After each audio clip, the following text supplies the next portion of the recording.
Sa ilalim ng nagkikislapang liwanag ng malaking bulwagan, maingat na itinuwid ni Wynette ang huling pulang laso na nakatali sa upuan. Tiniyak niyang walang anumang gusot ang mga mantel na sutla at ang bawat kubyertos ay nakahanay ng perpekto para sa binyag ng pamangkin ni Marco.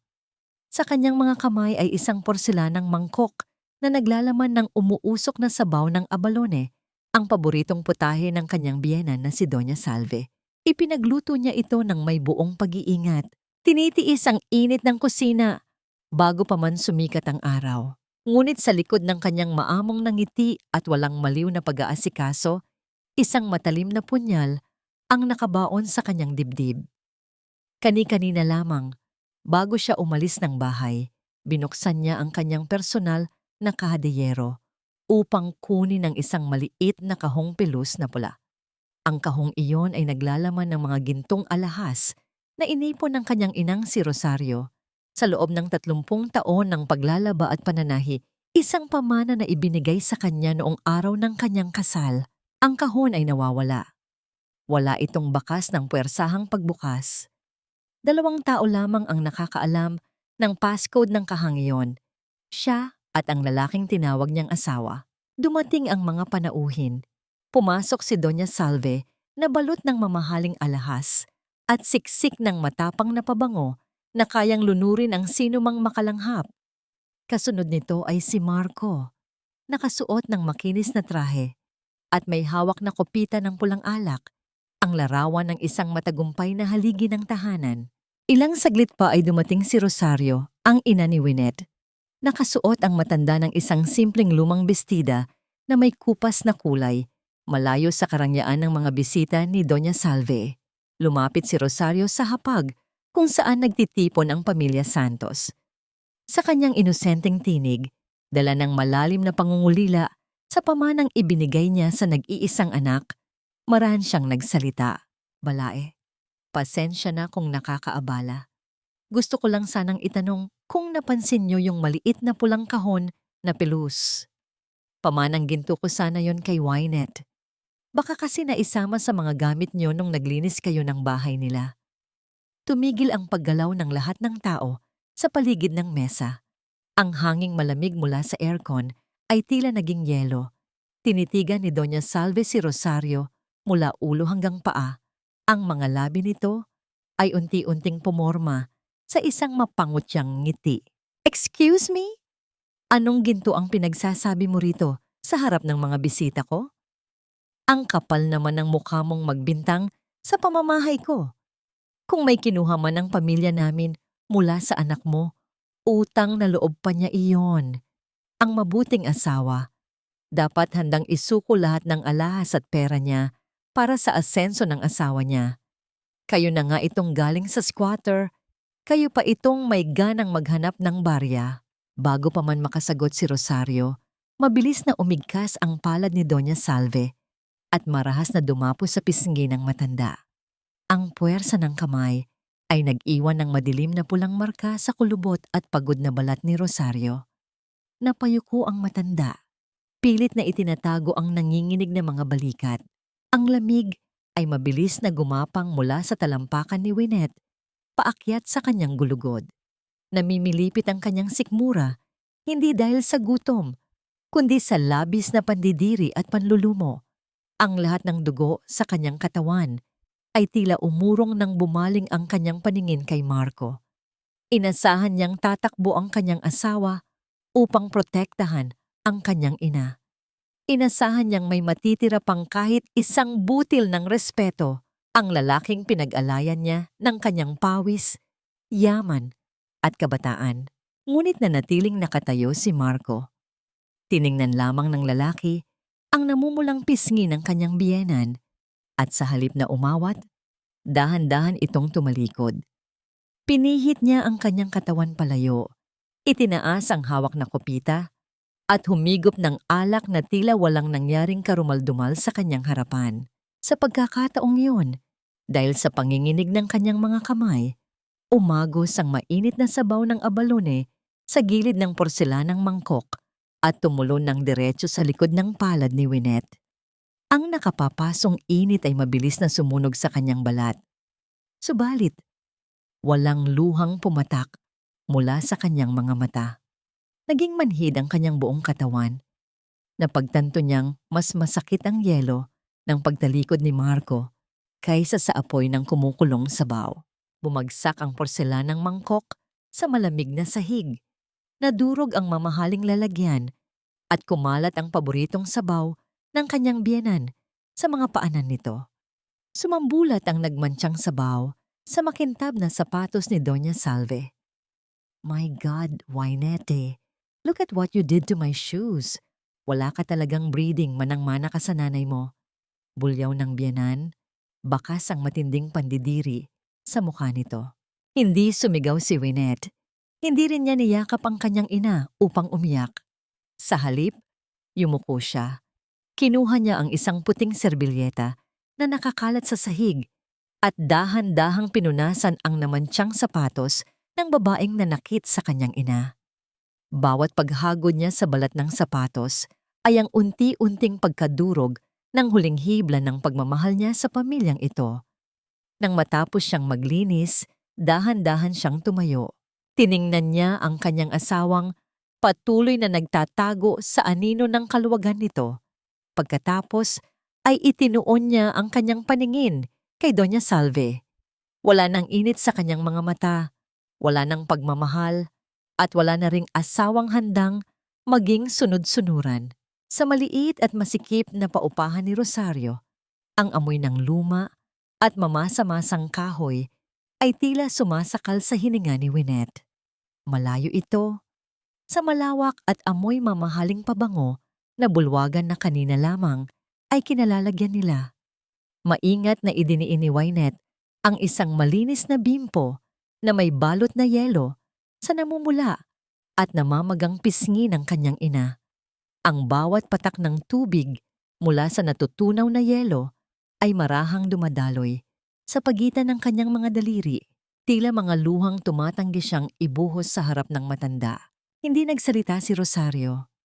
Ang kanyang mga mata, na puno ng pagod mula sa ilang dekadang pagkayod, ay nakatingin lamang sa malayo. Sa bawat dampi ng yelo, nakikita ni Wynette ang panginginig ng mga labi ng kanyang ina, hindi dahil sa sakit ng sampal, kundi dahil sa bigat ng kahihiyang sinapit nito sa harap ng maraming tao. Ang katahimikan sa loob ng silid ay siksik ng pagsisisi. Isang uri ng pagsisisi na tanging isang anak lamang ang makakaramdam kapag napagtanto niyang ang kanyang piniling buhay ay naging lason para sa taong nagbigay sa kanya ng hininga. Nay, patawad. Pabulong na wika ni Wynette. Ang kanyang tinig ay gumaralgal sa gitna ng matinding pagsisikip ng kanyang dibdib. Hindi ko akalaing hahantong sa ganito. Hindi ko akalaing hahayaan lang ni Marco na nasaktan kayo. Dahan-dahang itinaas ni Rosario ang kanyang kamay. Hinawakan niya ang manggas ng suot na bestidang sutla ni Wynette. Isang mamahaling tela na kumikinang pa rin sa ilalim ng malamlam na ilaw ng bumbilya. Hinaplos ng matanda ang makinis na tela bago tumingin ng diretso sa mga mata ng anak. Angela, anak, ang sutla ay walang halaga kung ang suot nito ay may sugat sa loob. Malumanay na sabi ni Rosario, gamit ang pangalang tanging ang pamilya lamang niya ang tumatawag sa kanya. Huwag kang hihingi ng tawad sa akin. Hingin mo ang tawad sa sarili mo dahil hinayaan mong maging ganito ang trato nila sa iyo. Ang ginto, kapag hinaluan ng putik, nawawalan ng ningning. Ganoon din ang dangal mo, anak. Ang bawat salita ng kanyang ina ay tila isang bagong latay sa konsensya ni Wynette. Bago pa siya makasagot, ang katahimikan ng gabi ay nabasag ng mabibigat na yabag sa labas ng pintuan. Ang tunog ng mga sapatos na humahampas sa semento ay palapit ng palapit hanggang sa bumukas ang pinto at iniluwan nito si Marco. Amoy alak ang kanyang asawa. Ang kanyang kurbata ay maluwag na nakasabit sa kanyang leeg at ang kanyang mga mata ay mapupula. Hindi dahil sa pag-iyak, kundi dahil sa labis na pag-inom pagkatapos ng handaan. Ni hindi man lang tumingin si Marco kay Rosario. Diretso ang kanyang lakad patungo kay Wynette. at hinawakan ang braso nito nang may puwersa na hindi naging marahas, ngunit sapat na upang iparamdam ang kanyang pagkainis. Angela, let's go home. Nakakahiya sa mga kapitbahay rito. Wika ni Marco sa wikang Taglish na tila ba ang lokasyon ng bahay ng kanyang biyenan ang pinakamalaking kasalanan sa gabing iyon. You left the party without saying anything. My mom was so upset. Alam mo namang high blood siya, di ba? Napatitig si Wynette sa kanyang asawa. Ang lalaking ito, na nangakong poprotektahan siya sa harap ng dambana, ay mas nag-aalala sa presyo ng dugo ng kanyang ina kaysa sa pisnging sinampal nito. Si Nanay Marco, mahinahong sabi ni Wynette, pilit na kinakalma ang nanginginig niyang boses. Sinampal siya ng nanay mo sa harap ng lahat. At ikaw, tinalikuran mo lang kami. Wala ka bang sasabihin sa kanya? Huminga ng malalim si Marco, isang buntong hiningang puno ng pagkainip. Angela naman, utang na loob, huwag nating palakihin ito. My mom is just traditional. She felt insulted nung tinanong niyo yung tungkol sa gold. Sabi niya, it was a contribution for the family business. As a daughter-in-law, you should understand that. Bukas na bukas, pumunta ka sa bahay. You should apologize to her para matapos na itong gulo. Para sa hiya naman ng pamilya natin, Angela. Apologize. Ang salitang iyon ay tila isang malupit na biro na umalingaw-ngaw sa isipan ni Wynette. Ang biktima, ang dapat humingi ng tawad sa nambiktima. Ang ninakawan ang dapat magmakaawa sa nagnakaw. Ang lahat ng ito ay para sa hiya na laging ginagamit ni Marco upang itago ang kanilang mga pagkukulang. Tumingin si Wynette sa kanyang ina na ngayon ay nakapikit na at tila ayaw nang makinig sa usapan. Isang malamig na desisyon ang unti-unting nabuo sa kaibuturan ng puso ni Wynette. Ang init ng soup na humapdi sa kanyang balat kanina ay naging isang matigas na yelo sa loob ng kanyang kaluluwa. Sige, makosa mo, mahinang sagot ni Wynette. Ang kanyang boses ay naging kasing patag ng sahig. Uuwi na tayo. Gagawin ko ang kailangang gawin para matapos na ang lahat ng ito. Isang mapagtagumpay na ngiti ang sumilay sa mga labi ni Marco. Akala niya ay muli niyang napasunod ang kanyang asawa. Akala niya ay ang hiya at utang na loob ay sapat na muli upang busalan ang bibig ni Wynette. Ngunit habang naglalakad sila palabas, ang isipan ni Wynette ay wala sa paghingi ng tawad. Habang sumasakay sila sa kotse, tahimik na kinuha ni Wynette ang kanyang cellphone mula sa kanyang bag. Sa ilalim ng kadiliman ng sasakyan, binuksan niya ang bank app ng kanilang kumpanya. Ang liwanag ng screen ay tumama sa kanyang mukha. Nagpapakita ng mga numerong siya mismo ang nagtrabaho at nagpundar. Sa bawat segundong lumilipas, habang si Marco ay kampanteng nagmamaneho sa tabi niya, isang tanong ang paulit-ulit na bumubulong sa isipan ni Wynette. Gaano kaya kabilis guguho ang mundong itinayo ni Marco kapag ang pundasyong kasing tibay ng kanyang pasensya ay biglang binawi? Ang malawak na silid-tulugan ni na Wynette at Marco ay balot ng isang uri ng katahimikang mabigat at nakakabingi. Sa ilalim ng malamlam na liwanag ng buwan na tumatagos sa manipis na kurtina, ang figura ni Marco ay tila isang larawan ng kapayapaan habang ito ay mahimbing na natutulog. Ang bawat regular na pag-angat at pagbaba ng kanyang dibdib ay isang kabaligtaran sa rumasagasang bagyo sa loob ng puso ni Wynette. Ang amoy ng mamahaling pabango ni Marco na humalo sa amoy ng alak na kanyang ininom kanina ay naging isang masangsang na paalala ng lahat ng huwad na karangyaan sa loob ng bahay na ito. Dahan-dahang bumangon si Wynette. Hindi siya lumikha ng anumang ingay na maaaring makagising sa kanyang asawa. Ang kanyang mga paa ay dahan-dahang dumanas sa malamig na sahig na gawa sa imported na nara patungo sa kanyang maliit na opisina sa sulok ng silid. Binuksan niya ang kanyang laptop. Ang dahan-dahang pag-angat ng screen ay nagpakawala ng isang asul na liwanag na tumama sa kanyang mukha. Binibigyang diin ang bawat linyang nilikha ng pagod at puyat. Sa bawat paggalaw ng kanyang mga daliri sa keyboard, Ang mga numero at balangkas ng kanilang kumpanya ay unti-unting bumubulaga sa kanya. Ang kumpanyang ito, na binuo niya mula sa sarili niyang kapital, mga koneksyon, at walang tulog na mga gabi, ay tila naging isang estranghero sa kanyang paningin. Sa loob ng maraming taon, hinayaan niya si Marco na maging mukha ng negosyo. Hinayaan niya itong tawaging boss at director habang siya ang tahimik na utak sa likod ng bawat kontrata. Ngunit ang nakikita niya ngayon sa screen ay higit pa sa simpleng pamamahala. Isang pagsasalaula ito sa kanyang tiwala. Natuklasan ni Wynette ang sunod-sunod na paglilipat ng pondo patungo sa isang account na hindi pamilyar sa kanya. Ngunit ang pangalan ng benepisyaryo ay tila isang lason sa kanyang pandinig. Alona Cruz, ang imuhong pinsan ni Marco na walang ginawa kundi ang magpakalat ng tsismis at sumipsip sa pera ng pamilya, ay nakakatanggap ng malalaking halaga, buwan-buwan, sa ilalim ng kategoryang operational expenses. Ang kanyang mga kamay ay nagsimulang manginig, hindi dahil sa takot, kundi dahil sa matinding puot na unti-unting nagpapakulo sa kanyang dugo. Ang pera na dapat sana ay pambayad sa mga supplier at pondo para sa kinabukasan ng kanilang pamilya ay ginagawang panggastos ni Marco para sa kanyang mga kamag-anak, habang si Wynette ay nagtitiis sa bawat sentimo para lamang mapanatiling matatag ang kumpanya. Lalong bumigat ang kanyang paghinga nang buksan niya ang file ng mga distribution contracts. Dito niya nakita ang pinakamasakit na katotohanan.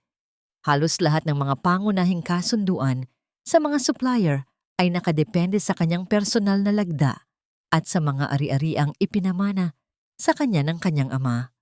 Si Marco ay isang tau-tauhan lamang, isang maskarang suot ng isang lalaking walang sariling pundasyon. "Is this how you repay me, Marco?" Pabulong na tanong ni Wynette sa dilim. Ang kanyang boses ay tila isang talim na humihiwa sa katahimikan. 10 years of building you up and you use my own hard work to step on my mother's dignity? Kinuha niya ang isang makapal na notebook mula sa drawer. Sinimulan niyang isulat ang bawat petsa, bawat halaga, at bawat mantsa ng katiwaliang kanyang natagpuan. Ang pagsulat niya ay mabilis at dire-diretso. Ang dulo ng ballpen ay mariing lumulubog sa papel sa bawat tuldok na kanyang ginagawa. Ang bawat pahina ay nagiging isang sandata na kanyang gagamitin upang bawiin ang lahat ng ninakaw sa kanya. Isang mensahe ang biglang lumitaw sa gilid ng kanyang screen. Isang notification mula sa kanyang personal na credit card app. Ang liwanag nito ay tila isang babala sa gitna ng gabi. Ang kanyang limitasyon sa kredito ay halos maubos na dahil sa isang transaksyong ginawa sa isang sikat na tindahan ng mga mamahaling alahas sa Makati.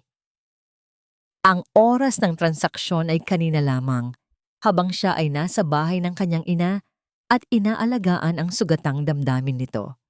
Ang nakapirma sa digital receipt ay walang iba kundi ang kanyang asawa. Napahawak si Wynette sa kanyang sentido. Ang bawat tibok ng kanyang puso ay naging isang mabigat na hampas sa kanyang dibdib.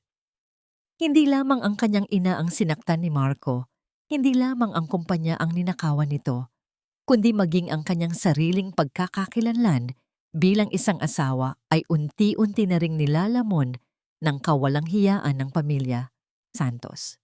Sa sandaling iyon, ang huling hibla ng pag-aalinlangan sa puso ni Wynette ay tuluyan ng naputol.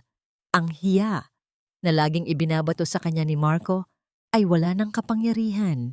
Hinarap niya ang bintana, tinitingnan ang papalapit na bukang liwayway. Ang dilim ay dahan-dahang naglalaho, binibigyang daan ng isang bagong liwanag na hindi na magbubulag-bulagan. Biglang narinig ni Wynette ang paggalaw ng kama sa likuran niya. Ang tunog ng mga kumot na nagkiskisan ay nagpahiwatig na nagising si Marco. Mabilis niyang isinara ang laptop, ngunit ang liwanag ng isang email alert ay huling sumilip sa screen bago ito tuluyang nagdilim. Ang subject ng email ay nagmula sa isang pawn shop na nagpapaalala sa isang overdue na sangla sa ilalim ng pangalan ni Alona Cruz. kung saan ang collateral ay isang set ng gintong alahas na may initial na RR, Rosario Reizento. Ang hangin sa loob ng bodega ng kumpanya ay siksik sa amoy ng kalawang at tuyong semento, isang halimuyak na para kay Wynette ay amoy ng pagsisikap at katapatan. Ngunit ang lahat ng yon ay biglang natakpan ng isang matapang at nakakahilong bango ng bulaklak at mamahaling kemikal. Hindi na kailangang lumingon ni Wynette upang malaman kung sino ang pumasok sa kanyang opisina. Ang presensya ni Doña Salve ay tila isang anino na laging sumasakal sa bawat espasyong kinalalagyan ni Wynette. Pumasok ang matandang babae na may dalang isang lalagyan ng pagkain. Ang kanyang mga hakbang ay dahan-dahan at puno ng awtoridad. Inilapag niya ang lalagyan sa ibabaw ng mesa ni Wynette kung saan nakakalat ang mga asul na plano at mga invoice ng kumpanya. Angela, hiha, I brought you some arroz caldo. Mainit pa yan. Wika ni Doña Salve, ang kanyang boses ay malambing sa paraang nakakapagpataas ng balahibo sa braso ni Wynette. Alam kong napagod ka kagabi. Pasensya ka na sa nangyari sa party, ha? You know naman, mainit lang ang ulo ko dahil sa stress sa business natin. We are family, di ba? Isang malaking utang na loob natin sa isa't isa ang panatilihing matatag ang pangalan ng mga Santos. Tiningnan ni Wynette ang mangkok ng lugaw. Ang usok nito ay umaangat. Ngunit para sa kanya, ang init nito ay tila isang babala. Alam niya ang bawat galaw ng kanyang biyenan. Ang bawat regalo ay may kapalit na mas mahal pa sa ginto. Salamat po, Mama, sagot ni Wynette sa boses na walang bahid ng galit. Isang boses na hinasa ng maraming taon ng pagtitiis. I appreciate the effort. By the way, hiha, pagpapatuloy ni Doña Salve habang marahang pinapagpagan ng kanyang mamahaling Hermes bag mula sa maliit na alikabok ng semento na lumilipad sa hangin. Marco told me about the new shipment. Malaking project ito, Angela. Kailangan lang natin ng kaunting tulong sa bank guarantee. I have the papers here. Just a small signature from you as usual. Para naman ito sa ikauunlad nating lahat. Inilabas ng matanda ang isang tumpok ng mga dokumento. Alam ni Wynette na ang mga papel na ito ay hindi lamang para sa shipment. Ito ay ang formal na paglipat ng huling bahagi ng kanyang mga kontroladong pondo patungo sa isang kumpanyang pag-aari ng mga Santos. Sa loob ng kanyang isipan, naramdaman ni Wynette ang pamilyar na sikip sa kanyang lalamunan, ang hiya na laging ginagamit ng pamilyang ito upang gawin siyang biktima. Ngunit sa pagkakataong ito, ang kanyang sikmura ay hindi na nanginginig sa takot. Sa halip, naramdaman niya ang isang malamig at matalim na katiyakan. Of course, Mama. I'll sign it. Wika ni Wynette. Ang kanyang mukha ay nanatiling maamo, ang larawan ng isang masunuring menantu. But I need to check the details first. Bakit hindi po muna kayo uminom ng tsaa habang binabasa ko ito? Inabutan ni Wynette ang biyanan ng isang basong kristal na puno ng malamig na tsa. Habang hinahawakan ni Doña Salve ang baso, mariing dumikit ang kanyang mga daliri sa makinis na ibabaw nito. Nag-iiwan ng malilinaw na marka ng kanyang mga daliri at ang mapupulang bakas ng kanyang lipstick sa gilid ng baso. Pinanood ni Wynette ang bawat galaw ng matanda. Pinanood niya kung paano nandidiring tiningnan ni Doña Salve ang paligid ng opisina, ang mga lumang kabinet, ang amoy ng bakal, at ang mga sertipiko ng parangal na nakapangalan kay Wynette. Para kay Doña Salve, ang lahat ng ito ay pag-aari na niya. You know, Angela, sabi ni Doña Salve habang itinatapon ang natirang tsa sa isang paso ng halaman sa tabi niya. Ang isang babae ay dapat parang bulaklak, maganda, mabango, pero laging nasa ilalim ng pangangalaga ng hardinero. Huwag mo nang pagurin ang sarili mo sa mga numerong ito. Let Marco handle the hard work. You just focus on being a good wife. Ngumiti si Wynette, isang ngiting hindi umabot sa kanyang mga mata. You're right, Mama. Focus is exactly what I'm doing right now. Nang makaalis si Doña Salve, Bit-bit ang mga papel na may pekeng lagda na sadyang binago ni Wynette ang ilang stroke. Mabilis na kumilos ang dalaga. Kinuha niya ang basong ginamit ng biyenan gamit ang isang panyo. Maingat niyang inilagay ito sa loob ng isang plastic bag na may seal.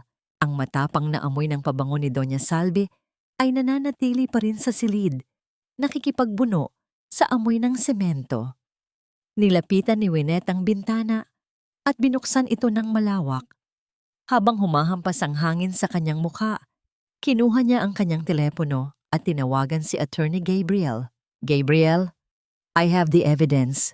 Ang lagda niya sa authorization letter at ang fingerprints niya sa baso. Bulong ni Wynette, ang kanyang boses ay tila isang talim na unti-unting hinahasa. They think I'm just a flower in their garden. They have no idea I'm the one who owns the land they are standing on. Isang maliit na piraso ng semento ang nalaglag mula sa kisame at nadurog sa kanyang mesa. Tinitigan niyo ni Wynette at sa unang pagkakataon, naramdaman niya ang isang kakaibang uri ng kilig. Hindi ang kilig ng pag-ibig, kundi ang kilig ng isang hustisyang malapit ng isilang.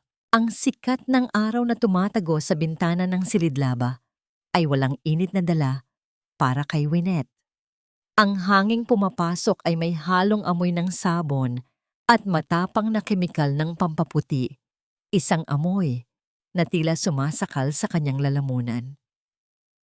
Sa harap niya ay ang tumpok ng mga damit ni Marco, mga mamahaling polo at trahe na siya mismo ang maingat na naglalaba at namamalansa upang matiyak na laging kagalang-galang ang kanyang asawa sa harap ng ibang tao. Kinuha niya ang suot na jacket ni Marco kagabi.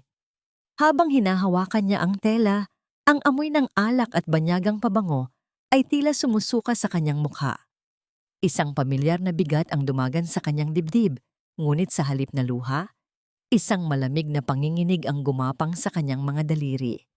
Sinimulan niyang kapkapin ang mga bulsa, isang nakasanayang gawain bago isalang ang mga damit sa tubig. Sa loob ng bulsa sa tapat ng dibdib, naramdaman ng kanyang mga daliri ang pagkikiskisan ng isang maliit na piraso ng tuyong papel. Dahan-dahan niya itong inilaba.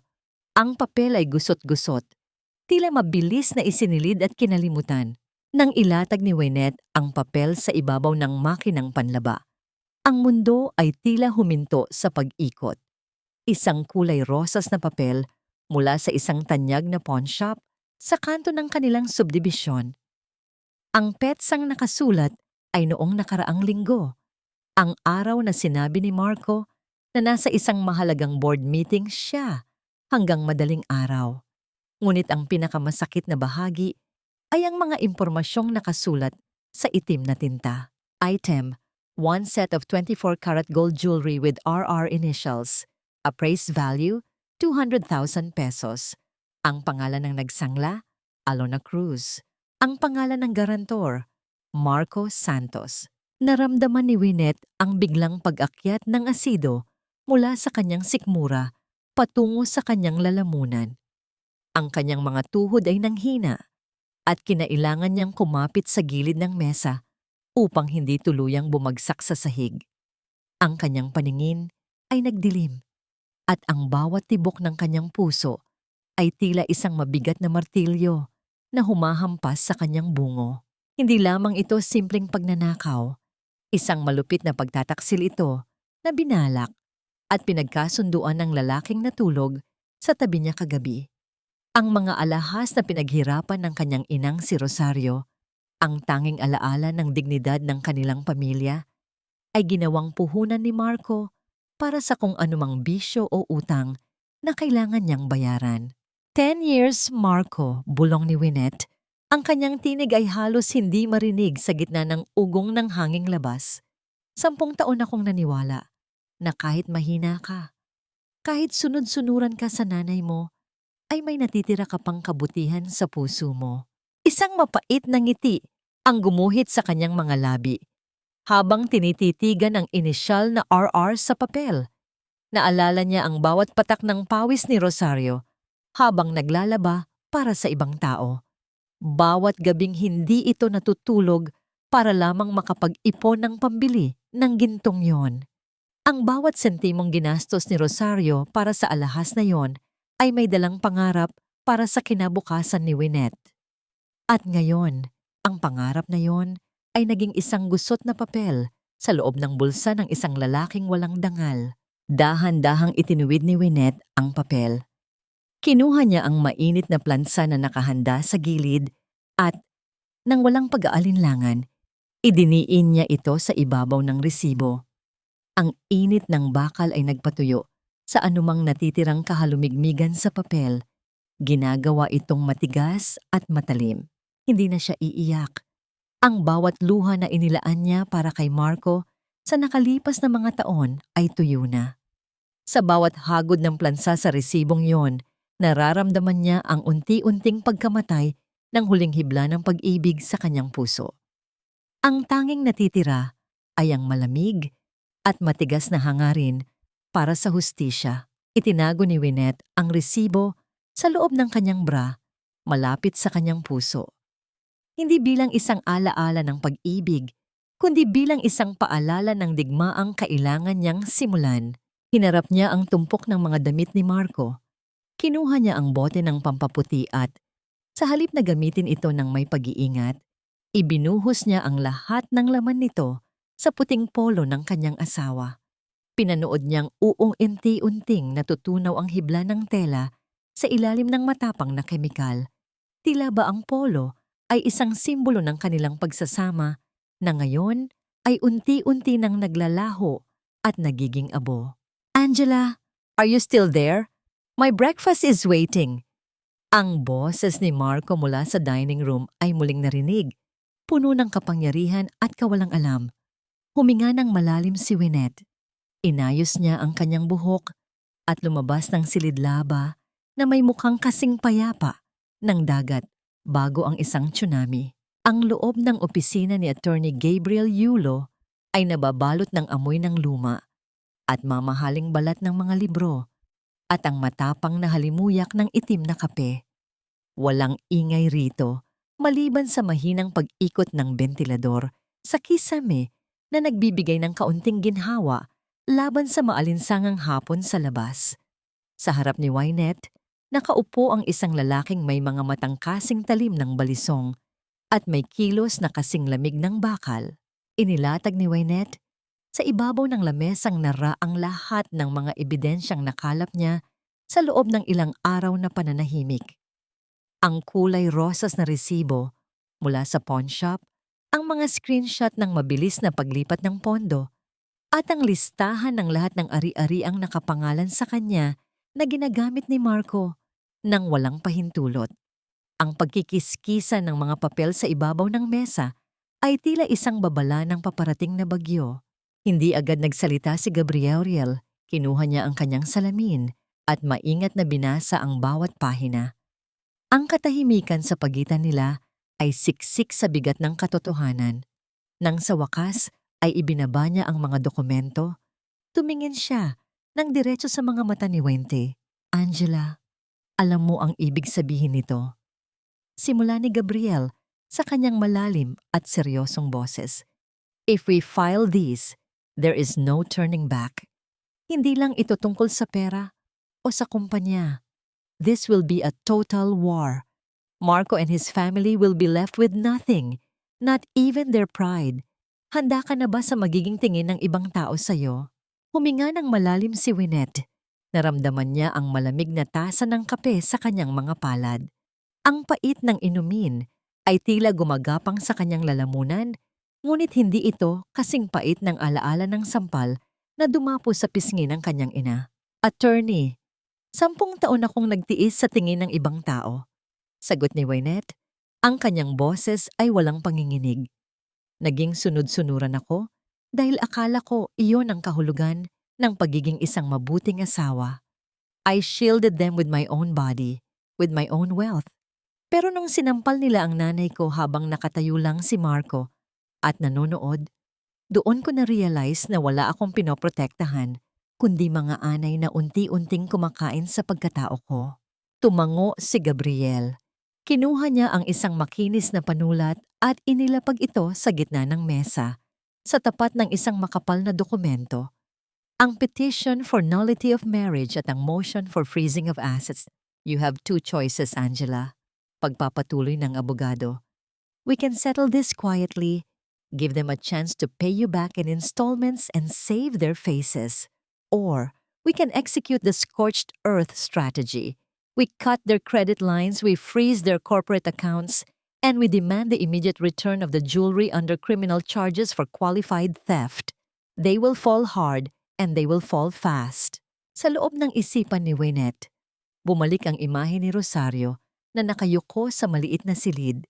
Nanginginig ang mga balikat habang hawak ang isang basong tubig.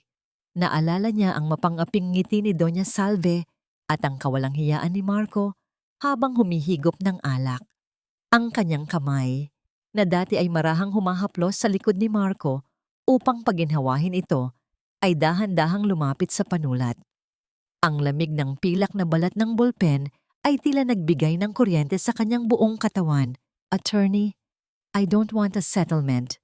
Wika ni Wynette, ang bawat salita ay tila isang hatol na walang pag-asa. Gusto kong maramdaman nila ang bawat sentimo ng hirap na kinuha nila sa akin. I want them to realize that the ground they are walking on, the air they are breathing in that house, and even the clothes on their backs are all mine. Burn the bridge, Gabriel. I'm not crossing it anymore. Mariing idiniin ni Wynette ang dulo ng panulat sa papel. Ang itim na tinta ay dumaloy at bumuo ng kanyang lagda. Isang matapang at malinis na Wynette Reizento. Sa bawat kurba ng kanyang pangalan, nararamdaman niya ang unti-unting pagbaklas ng mga tanikalang gumagapos sa kanya sa loob ng 10 taon. Nang matapos siya, binitawan niya ang panulat. Hindi siya nakaramdam ng kaba. Ang tanging naroon ay ang isang kakaibang katahimikan sa kanyang puso. Isang uri ng kapayapaan na dumarating lamang kapag ang isang tao ay wala na talagang natitirang takot.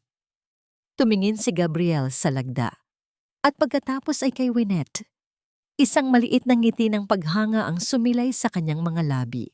Then it begins, sabi ng abogado, habang mabilis na nililigpit ang mga dokumento sa loob ng kanyang briefcase. By tomorrow morning, the dominoes will start to fall. Make sure you are not in that house when the storm hits. Tumayo si Wynette at lumabas ng opisina. Habang naglalakad siya sa koridor, ang bawat hakbang ng kanyang sapatos sa sahig ay nagbibigay ng isang regular at matatag na tunog. Tila isang countdown para sa pagkagunaw ng mundo ng pamilya Santos. Ngunit sa likod ng kanyang tatag, may isang tanong na nananatiling nakabitin sa hangin. Ano kaya ang magiging hitsura ng mukha ni Marco kapag nalaman niyang ang asawang itinuring niyang alipin ay siya palang kukuha ng lahat mula sa kanya? Ang hapagkainan ng pamilya Santos ay nababalot ng isang huwad na ningning, tila isang entablado kung saan ang bawat isa ay may kanya-kanyang papel na ginagampanan. Ang amoy ng nilutong tupa na may mga banyagang pampalasa ay humahalo sa halimuyak ng mamahaling alak na nasa loob ng mga kristal na baso. Sa gitna ng tawanan at tunog ng mga kubyertos na dahan-dahang tumatama sa porselanang pinggan, nakaupo si Wynette ng tuwid. Ang kanyang mukha ay isang perpektong maskara ng pagiging isang masunuring asawa. Si Marco ay nasa kabisera. Ang kanyang mga mata ay nagniningning sa labis na katuwaan habang ikinukwento ang kanyang tagumpay sa pagkuha ng isang bagong malaking proyekto. Hindi niya binanggit na ang proyektong yun ay bunga ng mga gabing puyat ni Wynette sa harap ng mga asul na plano. I'm telling you, Mom, this is going to be our biggest year yet. Wika ni Marco habang itinataas ang kanyang baso ng alak. Ang daming investors na tumatawag. Everything is finally falling into place. Pumalakhak si Doña Salve, isang tunog na puno ng pagmamalaki at kawalang hiyaan. Of course, anak. Pinagpala ka kasi dahil marunong kang magdala ng pamilya. At ikaw naman, Angela, Dapat ay mas lalo mo pang galingan ang pag-aasikaso kay Marco. Ang asenso niya ay asenso mo rin. Huwag ka nang masyadong makulit tungkol sa mga documents. Okay? Just trust your husband. Ngumiti si Wynette. Isang ngiting kasing ningning ng kristal, ngunit kasing lamig ng yelo. Dahan-dahan niyang kinuha ang bote ng alak at sinalinan ang baso ni Marco. Ang madilim na pulang likido ay dumanas sa loob ng baso, tila isang dumanas na dugo sa isang kasunduang malapit ng matapos. I trust him, Mama. More than you think. Sagot ni Wynette sa isang malambing na Taglish. Actually, I'm so happy for the new investment. Sabi ni Marco, kumuha raw tayo ng extra funds from the family jewelry fund. Did you use the one with the RR initials, Marco? I heard yung value nun is really high nowadays. Saglit na nabulunan si Marco sa kanyang iniinom. Ang kanyang mukha ay bahagyang namutla, ngunit mabilis din itong napalitan ng isang pilit ng ngiti. Ang kanyang mga daliri ay mariing humawak sa gilid ng mesa. Ah, yes. Yung mga lumang alahas na yun, sagot ni Marco. Pilit na pinatitibay ang kanyang boses. I had to move them to a safer place, Angela. Alam mo naman, kailangan nating isecure ang assets ng kumpanya para sa future natin. You don't mind, right? Para naman sa atin yon. Exactly, Hija. Hirit ni Doña Salve habang hinihiwa ang karne ng may kasabikan. Ang mga alahas ay palamuti lang yan. Mas mahalaga ang cash flow ng kumpanya ni Marco. Utang na loob mo rin sa amin na pinalago namin ang pangalan nyo. Isipin mo na lang na investment yun para sa legacy ng mga Santos. Habang nagsasalita ang matanda, dahan-dahang ibinaba ni Wynette ang kanyang kamay sa ilalim ng mesa. Doon, sa pagitan ng kanyang hita at ng kahoy na sandalan ng upuan, ay nakadikit ang isang maliit at itim na aparato. Ang maliit at pulang ilaw nito ay dahan-dahang kumukurap sa bawat segundong lumilipas, tila isang pusong nagbibilang ng natitirang sandali ng katahimikan. Bawat salita ng pag-amin ni Marco, bawat pangungutya ni Doña Salve tungkol sa mga alahas ni Rosario ay malinaw na kinukuha ng aparato. Naramdaman ni Wynette ang panginginig ng kanyang mga kalamnan, hindi dahil sa takot, kundi dahil sa isang kakaibang uri ng kagalakan na unti-unting bumabalot sa kanya. Gayunpaman, sa dulo ng mesa, napansin ni Wynette ang matatalas na mata ni Alona Cruz. Ang kanyang pinsan ay hindi kumakain. Sa halip, ito ay nakatitig sa bawat galaw ni Wynette. Ang panginginig ng mga pilik mata ni Alona at ang pagkakakunot ng kanyang noo ay nagpapahiwatig na mayroon itong nararamdamang hindi maganda. Bakit parang masyadong masaya ka yata ngayon, Angela? Tanong ni Alona. Ang boses nito ay puno ng hinala. Parang kanina lang, ang lungkot mo nung binyag. Tapos ngayon, ikaw pa ang nagsasali ng alak. May celebrate ba tayo na hindi namin alam? Hindi natinag si Wynette. Itinaas niya ang kanyang sariling baso at tinignan ang liwanag na tumatagos sa alak. I'm just enjoying the moment, Alona. Sagot ni Wynette. Sabi niyo nga, family is everything. And tonight, I'm realizing exactly how much this family is worth to me. Nang matapos ang hapunan, tumayo si Wynette at isa-isang niligpit ang mga pinggan. Habang ang pamilya Santos ay nagtatawanan patungo sa sala upang manood ng telebisyon, nanatili si Wynette sa kusina. Kinuha niya ang recorder mula sa ilalim ng mesa at maingat na isinilid ito sa kanyang bulsa. Tumingin siya sa bintana kung saan ang anino ng mga puno ay sumasayaw sa dilim. Isang malamig na hanging gabi ang dumaan, pinalalamig ang pawis sa kanyang noo. Huminga siya ng malalim. Ang kanyang dibdib ay malaya na sa bigat na dinala niya sa loob ng isang dekada. Enjoy your last night's sleep, Marco. Bulong ni Wynette sa hangin. Dahil paggising mo bukas, ang tanging matitira sa'yo ay ang pangalang Santos na walang halaga. Bumalik siya sa sala na may bitbit na tsa. Ang kanyang mga hakbang ay tahimik at walang bakas ng panganib. Ngunit sa bawat pagdaan niya sa likod ni Marco, ang kanyang anino ay tila isang higanting unti-unting bumabalot sa buong bahay. Ang ikatlo ng madaling araw ay ang oras kung kailan ang lahat ng dumi ng mundo ay natatakpan ng katahimikan. Ngunit para kay Winnetou, ito ang oras ng kanyang muling pagsilang. Sa loob ng kanyang madilim na opisina, ang tanging nagbibigay ng liwanag ay ang asul na sinag mula sa screen ng kanyang laptop.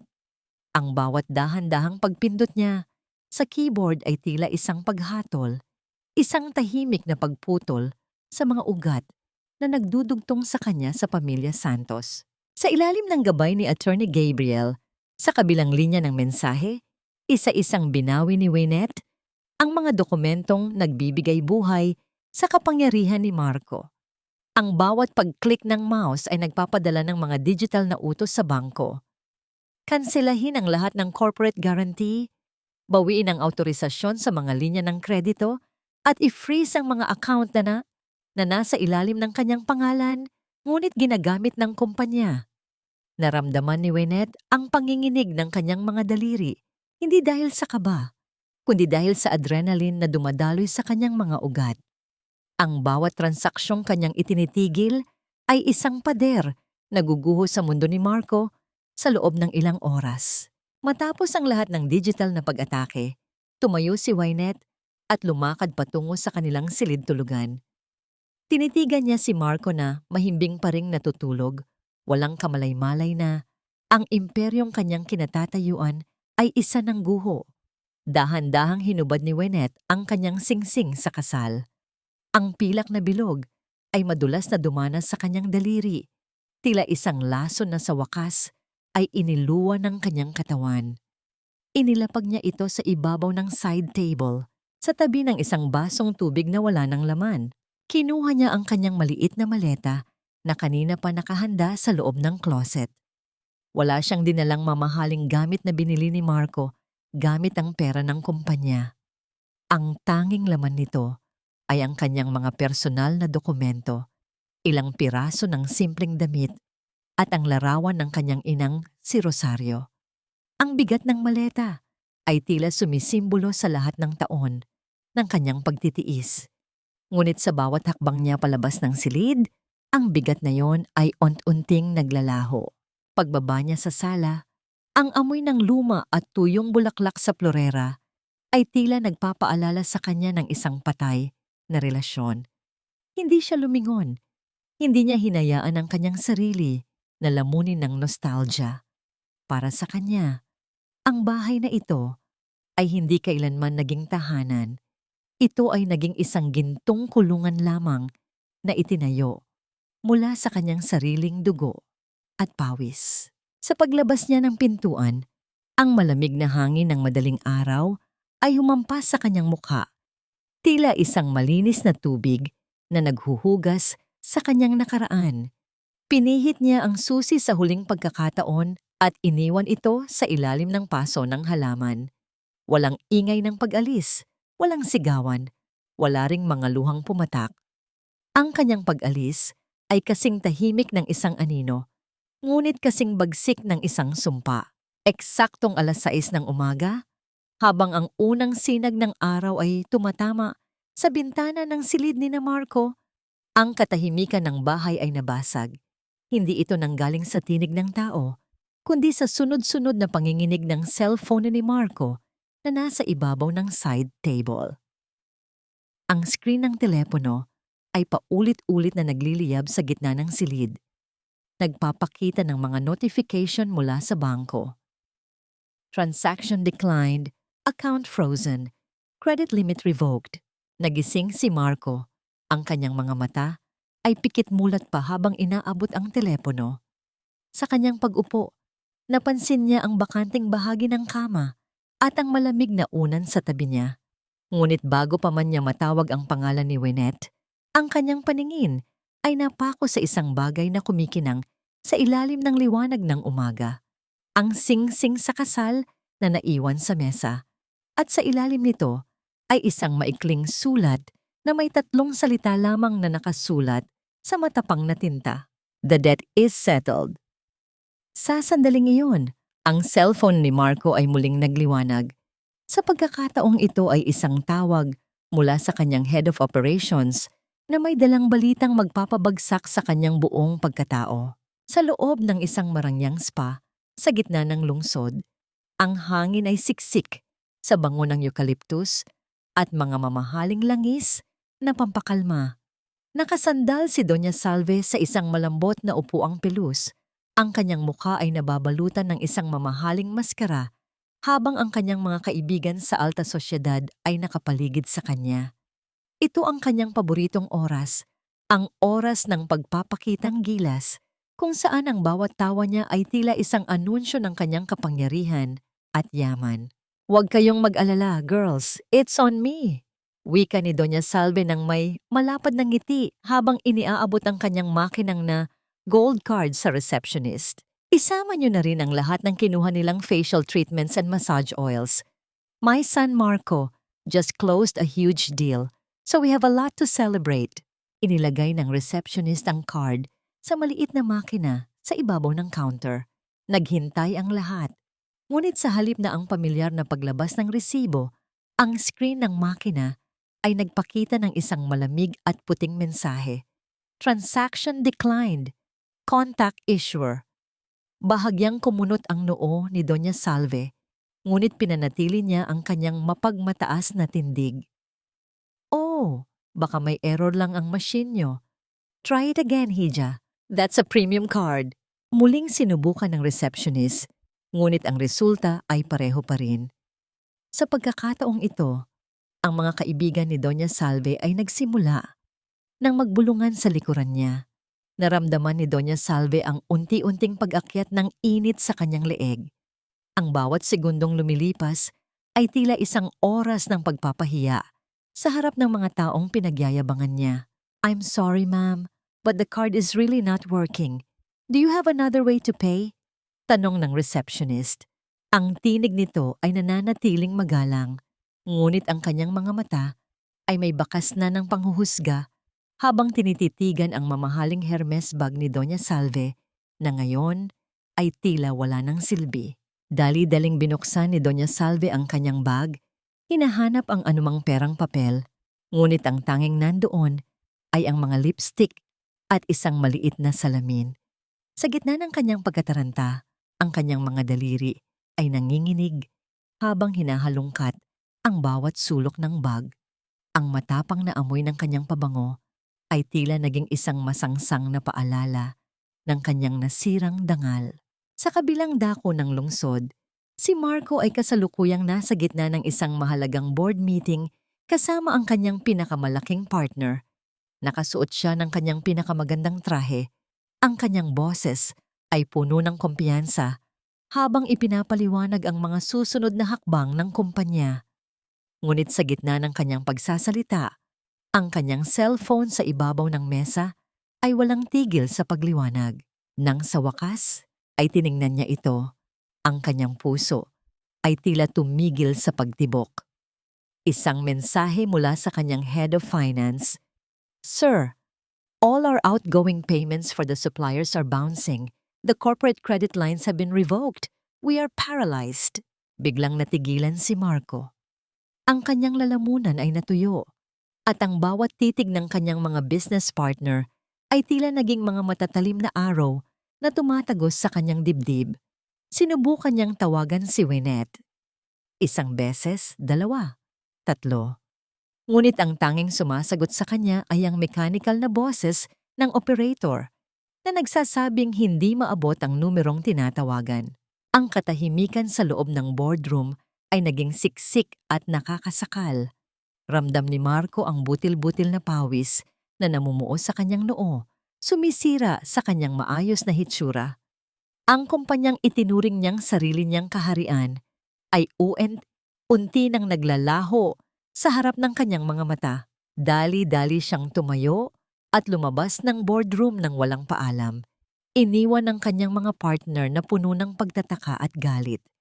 Nagmamadali siyang nagmaneho patungo sa kanilang headquarters.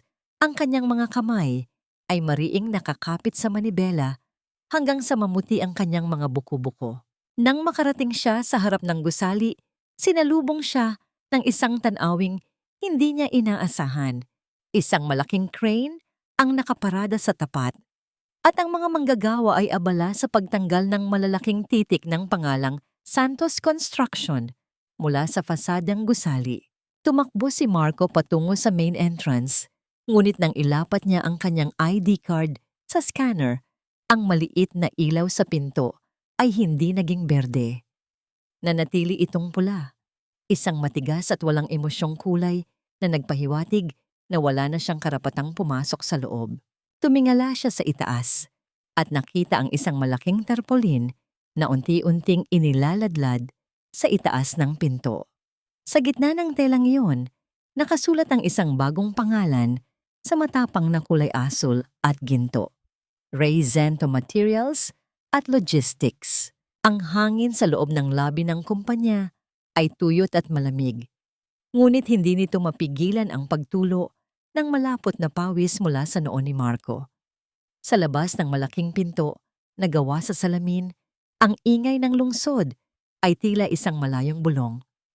Habang sa loob, ang bawat hakbang ni na Marco at Doña Salve ay nagbibigay ng isang mabigat na tunog sa makintab na sahig na gawa sa marmol. Where is she? Nasaan ang asawa mo, Marco? Bulyaw ni Doña Salve, ang kanyang boses ay nanginginig sa galit at kahihiyan. Ang kanyang ayos ay hindi na katulad ng dati. Ang kanyang buhok ay bahagyang gulo-gulo mula sa pakikipagtalo sa spa at ang kanyang mga mata ay nanlilisik sa puot. Tell that woman to stop this nonsense. Hindi niya pwedeng gawin ito sa atin. This is our company. Sinubukan ni Marco na itulak ang pinto patungo sa executive elevator. Ngunit bago pa man niya mahawakan ang handle, isang matangkad at matikas na lalaki ang humarang sa kanilang daan. Si Attorney Gabriel Yulo, na may hawak na makapal na folder at may mukhang kasing tigas ng semento, ay tumayo sa pagitan nila at ng kapangyarihan. Mr. Santos, ma'am, I'm afraid I have to ask you to leave the premises, wika ni Gabriel. Ang kanyang boses ay mahinahon, ngunit may dalang bigat na hindi matatawaran. You no longer have any legal authority to be here. As of 6 o'clock this morning, the board has been reorganized and the ownership of this building and all its assets has been reverted to the primary investor, Miss Winnet Raicento. Liar! You're a liar! Sigaw ni Doña Salve. Ang kanyang mga daliri ay mariing nakakapit sa kanyang bag na tila ito na lamang ang tanging hawak niya sa mundo. Marco? Do something! Asawa mo siya. Utang na loob niya sa atin kung bakit siya naging tanyag. Tell this lawyer to step aside. Napatingin si Marco kay Gabriel at sa pagkakataong yon, ang lahat ng kanyang tapang ay tila natunaw na parang kandila sa ilalim ng init ng araw. Ang kanyang mga balikat ay bumagsak at ang kanyang mga mata ay napuno ng desperasyon. Attorney, please. Kailangan ko siyang makausap. Pakiusap ni Marco. Ang kanyang boses ay gumaralgal. Hindi ito magagawa ni Angela sa akin. Mahal niya ako. This is just a misunderstanding. Si Mama lang naman ang may gusto ng mga fund transfers. I was just trying to keep the peace. Nanlaki ang mga mata ni Doña Salve sa narinig. Ang pagtataksil ng sarili niyang anak sa harap ng ibang tao ay tila isang sampal na mas masakit pa sa anumang naranasan niya. What did you say, Marco? Isinisisi mo sa akin ang lahat? Ikaw ang kumuha ng mga alahas. Ikaw ang pumirma sa mga checks. Sa gitna ng kanilang pagtatalo, dahan-dahang bumukas ang pinto ng elevator sa likuran ni Gabriel. Ang tunog ng pagbukas nito ay tila isang hudyat ng pagdating ng isang reyna. Lumabas si Winnet. Hindi suot ang kanyang apron o ang kanyang maamong mukha bilang asawa. Nakasuot siya ng isang dekalidad na navy blue suit, ang kanyang buhok ay maayos na nakapusod, at ang kanyang titig ay kasing linaw ng kristal. Tumigil sa pagsigaw si Doña Salve. Natigilan si Marco. Ang buong lobby ay nabalot ng isang uri ng katahimikan na tila ba ang lahat ng hangin ay hinigop palabas ng silid. Angela, please, ani Marco. Pilit na lumalapit ngunit mabilis siyang hinarang ng security guard. Maniwala ka. I can explain everything. Huwag mong gawin ito sa amin. We are a family, di ba? Dahan-dahang lumapit si Wynette. Bawat hakbang ng kanyang sapatos ay nagpapaalala sa mag-ina ng bawat segundong lumilipas patungo sa kanilang pagkagunaw.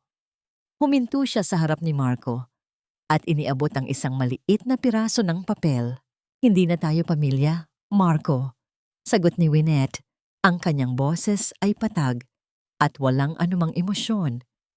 Simula nung tinalikuran mo si nanay, habang sinasampal siya ng nanay mo, pinatay mo na ang lahat ng meron tayo. At ito, itinuro niya ang papel na hawak niya. Ang resibo mula sa pawn shop.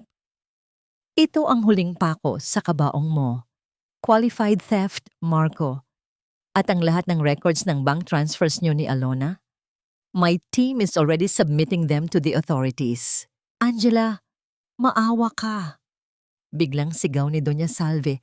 Ang kanyang tinig ay naging isang pagsusumamo na puno ng luha. Tandaan mo ang lahat ng ginawa namin para sa'yo.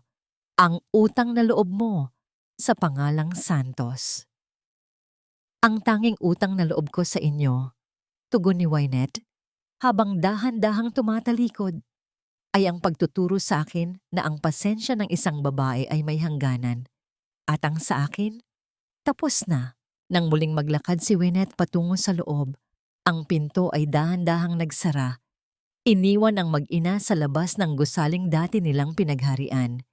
Sa gitna ng init ng semento at ang ingay ng mga sasakyan, napaupo si Doña Salve sa sahig, habang si Marco ay nakatayo lamang, nakatingin sa kanyang sariling anino na unti-unting nilalamon ng paparating na dilim.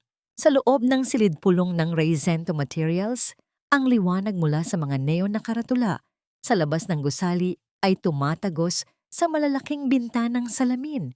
Nagbibigay ng kulay asul at pulang anino sa seryosong mukha ni Wynette. Ang hanging nagmumula sa aircon ay tuyo at malamig, ngunit ang bawat hininga ni na Marco at Doña Salve ay mabigat at puno ng takot.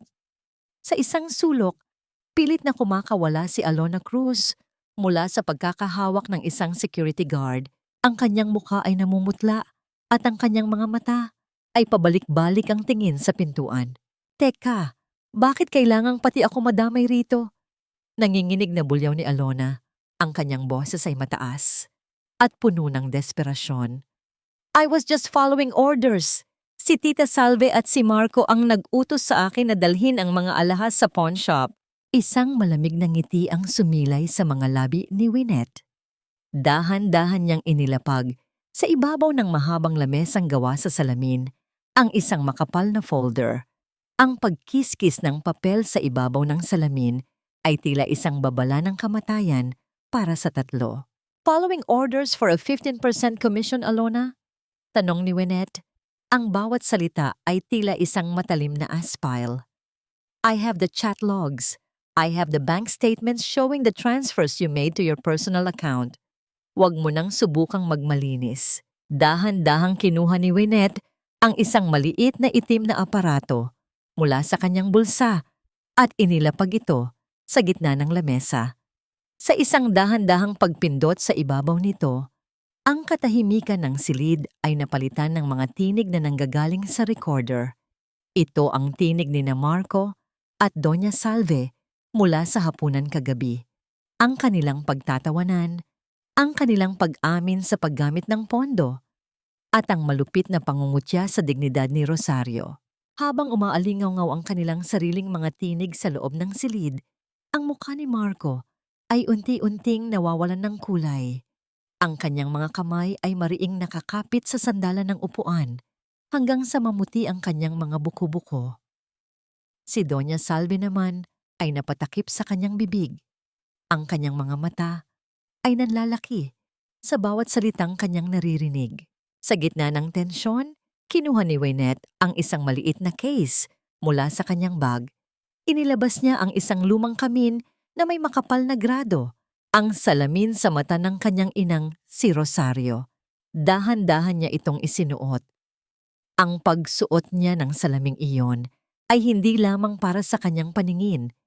Ito ay isang simbolo na ngayon. Nakikita na niya ang lahat ng malinaw gamit ang mga mata ng taong kanilang minaltrato. Binabasa ko rito sa mga records niyo. Simula ni Wynette, habang binubuklat ang mga dokumento, ang kanyang boses ay kasing talim ng isang scalpel.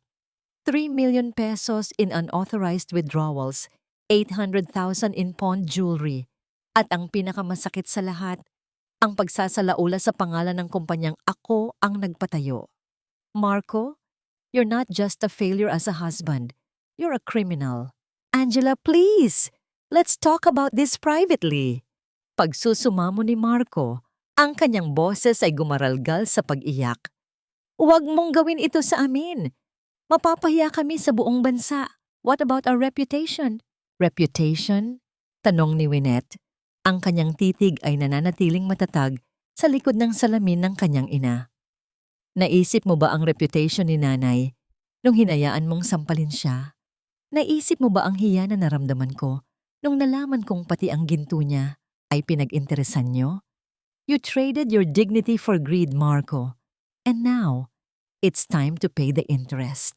Tumayo si Attorney Gabriel at inilabas ang mga warrant of arrest na kakalabas pa lamang mula sa korte. Ang bawat paglipat ng pahina ay tila isang hatol na walang kawala. Nang makita ito ni Doña Salve, ang kanyang buong katawan ay tila nawalan ng buto. Ang matapang at mapagmataas na babae na kanina lamang ay sumisigaw, ay biglang bumagsak sa sahig.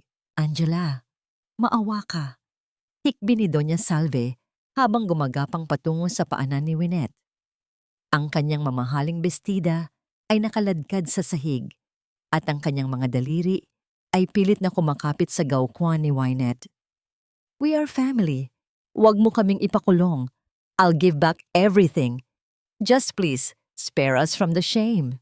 Tinitigan ni Wynette ang matandang babae na nakasubsob sa kanyang paanan. Wala siyang naramdamang awa, wala ring galit. Ang tanging naroon ay ang isang malalim na pakiramdam ng kalayaan. Dahan-dahan niyang inalis ang kanyang binti mula sa pagkakahawak ni Doña Salve. Tila ba ang hawak nito ay isang dumi na ayaw niyang dumikit sa kanyang pagkatao. Ang awa ay para sa mga taong marunong rumespeto, huling wika ni Wynette bago siya tumalikod. Ang para sa inyo ay ang katotohanan. Habang papalabas si Wynette, pumasok ang mga pulis sa silid. Ang huling nakita niya bago sumara ang pinto ay ang pagkakapit ng mga posas sa mga kamay ni na Marco at Alona, habang si Doña Salve ay nananatiling nakalugmok sa sahig. Ang kanyang mga pagsusumamo ay uant-unting nilalamon ng lamig ng gabi. Ang pasilyo ng Raizento Materials ay nababalot ng isang uri ng katahimikang hindi na nakabibingi, kundi nagbibigay ng kapayapaan. Sa bawat hakbang ni Wynette patungo sa labas, ang tunog ng kanyang mga sapatos sa sahig ay nagbibigay ng isang matatag at regular na ritmo. Tila bawat tapak ay isang pako na tuluyan nang nagsasara sa kabanata ng kanyang buhay kasama ang mga santos. Sa likuran niya, ang mga pagsusumamo ni Doña Salve ay unti-unting humihina. Nalulunod sa bigat ng hanging puno ng pagsisisi. Bago siya tuluyang makalabas, narinig ni Wynette ang panginginig ng boses ni Marco sa huling pagkakataon. Angela, mag-usap tayo. Don't do this to me. I'll do anything. Ibabalik ko lahat, pangako. Just please don't let them take me. Huminto si Wynette, ngunit hindi siya lumingon. Naramdaman niya ang malamig na hawakan ng pintuang salamin sa kanyang palad. Sa loob ng 10 taon, ang boses na yon ay nagkaroon ng kapangyarihan sa kanya. Ang bawat pakiusap ni Marco ay tila isang tanikala na humihila sa kanya pabalik sa pagtitiis. Ngunit ngayon, ang mga salitang yon ay tila mga tuyong dahon na lamang na tinatangay ng hangin, walang bigat, walang saysay. Marco! Ang kanyang boses ay mahinahon, walang halong galit o pait. Ang pagkakataon para sa anything ay lumipas na nung gabi ng party. You chose to be a son to a cruel woman rather than a husband to a loyal wife. Ngayon, kailangan mong matutunan kung paano maging isang lalaking humaharap sa sariling pananagutan. Sa kabilang panig, nakita ni Wynette sa refleksyon ng salamin si Marco na pilit na kumakawala sa mga pulis. Ang kanyang mukha ay basang-basa ng luha at pawis. Nakita rin niya si Doña Salve na ngayon ay nakaupo na sa isang silya. Ang kanyang mapagmataas na tindig ay tuluyan ng gumuho. Ang kanyang mga mata ay walang buhay na nakatitig sa kawalan habang ang mga dokumento ng kanyang mga kasalanan ay nakakalat sa sahig. Dahan-dahan nang pinihit ni Wynette ang pinto. Ang hangin mula sa labas ay humampas sa kanyang mukha, isang hanging may dalang amoy ng paparating na ulan at ang sariwang halimuyak ng lungsod sa gabi. Sa paghakbang niya palabas, ang pinto ay dahan-dahang nagsara sa kanyang likuran. Ang paglapat ng salamin sa hamba nito ay hindi lumikha ng malakas na ingay, ngunit ang hangin na nagmula rito ay nagpadala ng isang huling mensahe ng pagtatapos. Naglalakad si Wynette patungo sa kanyang sasakyan nang makita niya si Attorney Gabriel na naghihintay sa kanya sa tabi ng pintuan nito. Ang mukha ng abogado ay seryoso, ngunit ang kanyang mga mata ay may bakas ng kagalakan para sa kanyang kliyente. "It's over, Angela," wika ni Gabriel habang pinagbubuksan siya ng pinto. "The court orders are being processed. Bukas na bukas, lahat ng transfer titles ay maibabalik na sa pangalan mo. The jewelry? We'll get them back from the pawn shop by noon tomorrow." Tumango si Wynette. Pumasok siya sa loob ng sasakyan at naramdaman ang malambot na balat ng upuan. Ang katahimikan sa loob ng kotse ay tila isang yakap.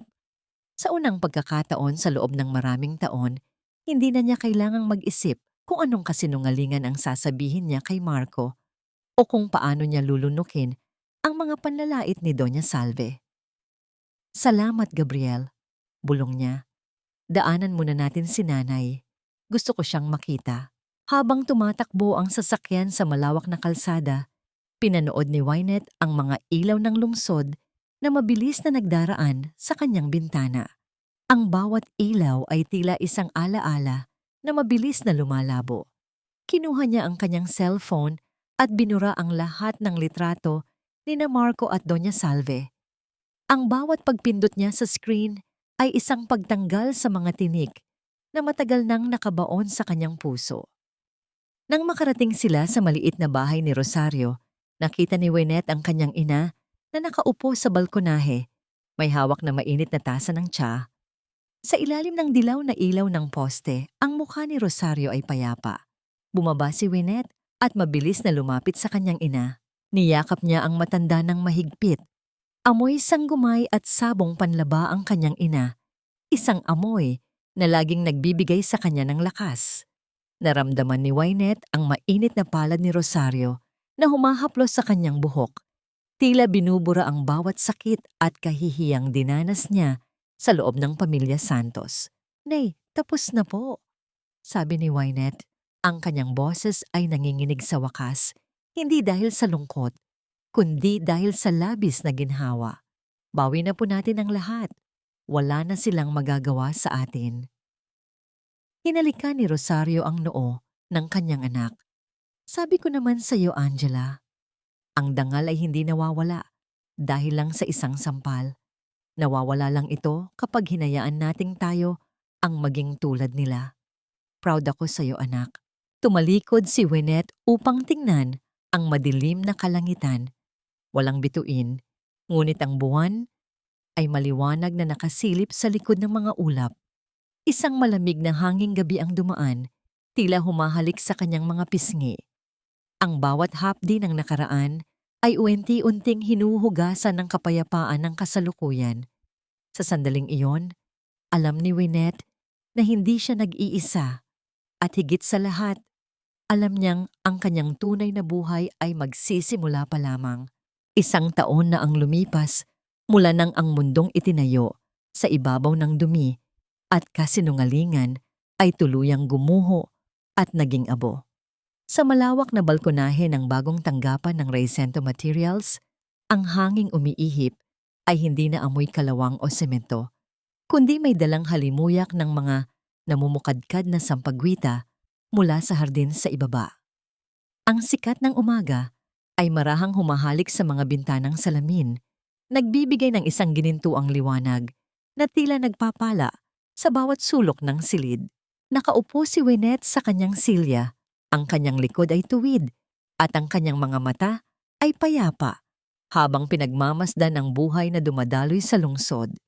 Wala na ang bigat sa kanyang mga balikat at ang bawat hininga niya ay malaya na sa laso ng pagtitiis. Sa kanyang tabi, ang kanyang inang si Rosario ay abala sa pag-aayos ng mga bulaklak sa isang florera.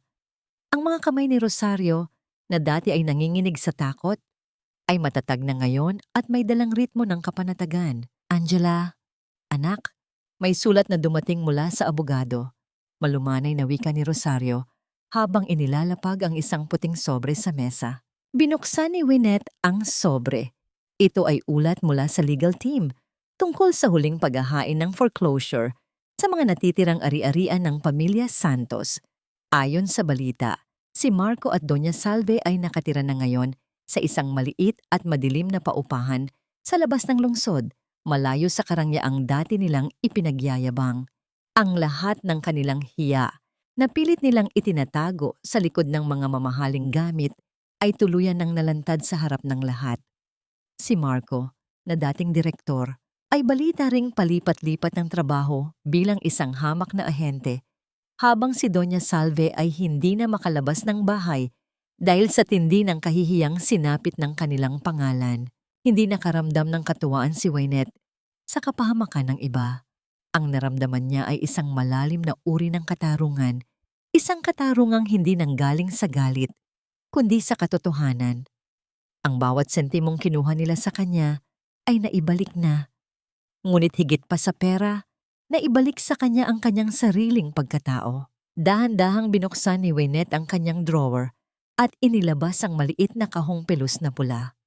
Sa loob nito, ang mga gintong alahas ni Rosario ay kumikinang, malinis, at wala nang mantsa ng pawnshop.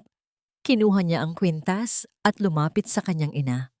"Nay, isuot niyo po ito," sabi ni Wynette, habang dahan-dahang isinasabit ang ginto sa leeg ni Rosario. Hindi na ito simbolo ng sakripisyo lang. Simbolo na ito ng ating tagumpay. Wala nang makakakuha nito sa atin. Hinawakan ni Rosario ang pendant ng kwintas. Ang kanyang mga mata ay nagniningning sa luha ng kagalakan. "Salamat, anak. Pero alam mo, mas masaya ako dahil nakikita kitang nakangiti ng totoo. Iyan ang pinakamahalagang ginto na meron ako." Bumalik si Wynette sa kanyang mesa at binuksan ang isang folder para sa kanyang bagong proyekto, ang Raicento Foundation, isang pondo na naglalayong magbigay ng legal at pinansyal na tulong para sa mga kababaihang nakakaranas ng pang-aabuso at pagnanakaw ng ari-arian sa loob ng kanilang mga tahanan. Gusto niyang gamitin ang kanyang lakas upang maging boses ng mga taong pinatatahimik ng utang na loob at hiya. Sa ilalim ng malawak na kalangitan, naramdaman ni Wynette ang pagtibok ng kanyang puso na kasing tatag ng pundasyon ng kanyang kumpanya. Natutunan niya na ang pag-ibig ay hindi dapat humihingi ng kapalit na dignidad at ang pagiging mabuting asawa ay hindi nangangahulugang pagiging isang biktima. Kinuha niya ang isang sariwang sampagwita mula sa florera at inilagay ito sa tabi ng kanyang computer. Ang bango nito ay tila isang panalangin na natupad.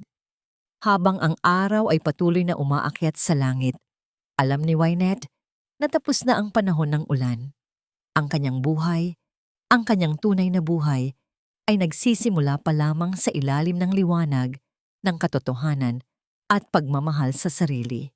Ang ranjoy ay hindi pumapatay sa pag-ibig, bulong ni Wynette sa sarili habang nakatingin sa malayo. Ang kawalan ng ranjoy ang pumapatay sa ating kaluluwa. At ngayon, malaya na ako. Ang bawat hakbang niya patungo sa pintuan ay puno ng katiyakan. Ang kabanata ni Marco at Doña Salve ay isa na lamang malayong alaala, Isang aral na nakaukit sa kanyang puso, ngunit hindi na nakagapos sa kanyang paa. Sa huling pagkakataon, tiningnan niya ang kanyang refleksyon sa salamin. Isang babaeng matapang, malaya, at higit sa lahat, buo.